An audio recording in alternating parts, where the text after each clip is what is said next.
Hi friends, welcome back to my channel. வாங்க friends, நம்ம மாடித்தோட்டத்தோட அப்டேட் பார்க்கலாம். நம்ம மாடித்தோட்டத்தில் இருக்கக்கூடிய ஒரு சில ரோஜா செடிகளை மட்டும் இப்போதைக்கு பார்க்கலாம் வாங்க. ரோஜா செடிகளுக்கு எல்லாமே ஒரு 3 விதமான ஃபெர்டிலைசர் கொடுத்தேன். ஃபெர்டிலைசர் என்னென்னா groundnut cake, mustard cake, neem cake, அதாவது வேப்பம் புண்ணாக்கு, கடுகு புண்ணாக்கு, கடலை புண்ணாக்கு, இது 3மே சரிசமமாக எடுத்துகிட்டு ஒரு 3 நாள் தண்ணியில் நல்லா ஊற வச்சிடணும்.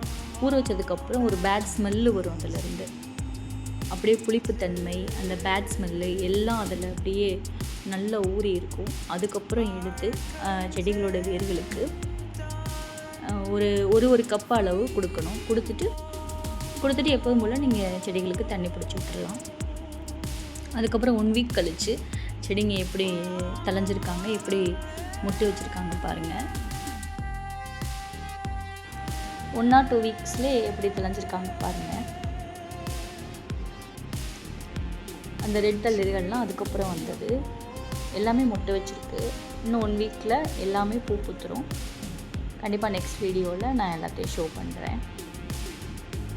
நீங்களும் இது மாதிரி ட்ரை பண்ணி பாருங்கள். ட்ரை பண்ணி பார்த்துட்டு உங்கள் செடிகள் எப்படி வளர்ந்துருக்காங்க கமெண்ட்ஸில் ஷேர் பண்ணுங்கள் ஃப்ரெண்ட்ஸ். நெக்ஸ்ட் வீடியோவில் என்னென்ன பிளான்ஸ், என்னென்ன ஃப்ளவர் பிளான்ஸ் இருக்குதுன்னு சொல்லி கண்டிப்பாக நான் ஷேர் பண்ணுறேன் friends. Happy gardening. Thanks for வாட்சிங் ஃப்ரெண்ட்ஸ்.